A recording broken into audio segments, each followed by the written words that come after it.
menyikapi penentangan atau pembangkangan dari seorang Kapolri yang bernama Tito Karnavian terhadap fatwa MUI mengenai larangan yang terkait dengan umat Islam. Ini Tito, kamu itu Kapolri, Tito. Kamu itu Kapolri. Kapolri itu nggak ngerti hukum. Kapolri itu tugasnya, polisi itu bukan menentukan hukum, jadi tahu diri gitu loh. Kalau nggak ngerti hukum, anda itu polisi itu tugasnya digaji oleh rakyat ini untuk menegakkan hukum, bukan menentukan hukum. Menegakkan hukum.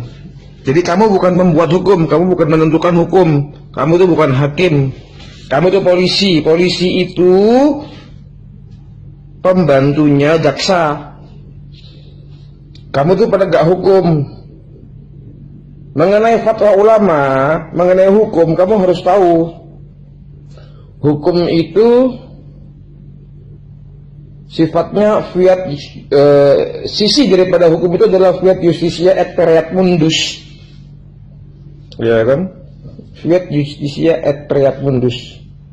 Jadi walaupun langit itu runtuh, keadilan itu harus tegakkan. Makanya dalam penerapan hukum itu sering terasa kejam. Itu bahasanya namanya lex dura semen scripta. Penerapan akan hukum itu sering terasa kejam. Ya kan? Pemaksaan untuk melaksanakan hukum itu sering terasa kejam. Kamu, Tito, bukan pembuat hukum. Kamu tuh nggak ngerti bagaimana cara membuat hukum. Belajar dulu untuk menjadi pembuat hukum, untuk menjadi menentukan hukum. Kamu tugasnya polisi itu, ada orang bersalah, ada undang-undangnya, dia diproses sesuai dengan undang-undang. Jadi kamu tidak punya hak untuk menentukan itu bukan hukum positif atau hukum positif. Itu bukan bidang kamu. Mengenai fatwa ulama itu, Tito, seperti jurisprudensi sifatnya. Jadi apabila belum ada peraturan yang mengatur tentang kondisi masyarakat terkait perbuatan-perbuatan yang bersinggungan dengan hukum, maka jurisprudensi ini diberlakukan. Termasuk jurisprudensi itu adalah keputusan-keputusan para hakim terdahulu, juga fatwa para ulama atau para pendeta dan lain-lain. Dan ini sangat bisa jadi hukum positif dan harus diterapkan. Yang menerapkan siapa? Yang memasyarakatkan siapa? Yang mensosialisasikan siapa? Ya polisi. Ini tahu diri, kamu tugasnya menerima hukum, laksanakan.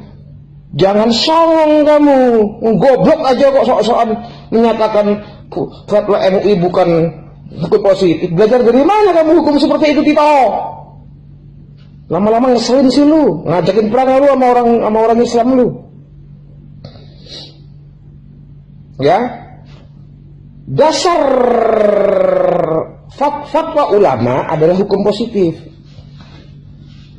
Bukan lagi hanya bukan sekedar hukum positif, dasar hukum positif itu fatwa ulama.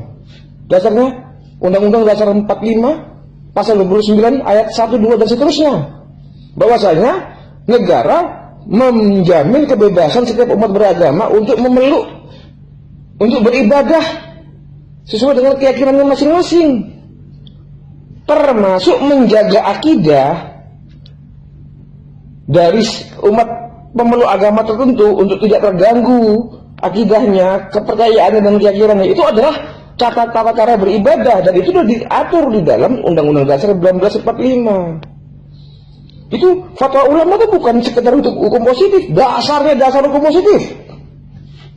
Lah lu kagak ngerti apa-apa kok bicara masalah hukum. Ya? Itu jurisprudensi, sama kayak jurisprudensi, Tito. Jangan songong kamu, mentang-mentang kamu akrab dengan Cina-Cina itu, terus kamu kayaknya memusuhi banget gitu lah sama umat Islam. Kamu tuh, aduh Tito. Kamu tuh memperkeruh negara ini, Tito. Asli. Gawat kamu Tito. Kamu kalau kamu menghadapi revolusi rakyat nanti Tito, mampus kamu Tito. Bisa digantung sama rakyat kamu. Itu penghinaan Tito. Penghinaan yang kamu lakukan ke bahwasanya fatwa Majelis Ulama bukan hukum positif, itu penghinaan terhadap umat Islam, penghinaan terhadap sistem hukum di Indonesia. Karena memang fatwa ulama itu adalah hukum positif. Perundang-undangan yang ada di Indonesia ini diambil dari fatwa ulama. Waduh, kita ini gawat ini manusia satu lama-lama. Parah lama-lama kamu itu. Wah, pusing gua sama kamu ya.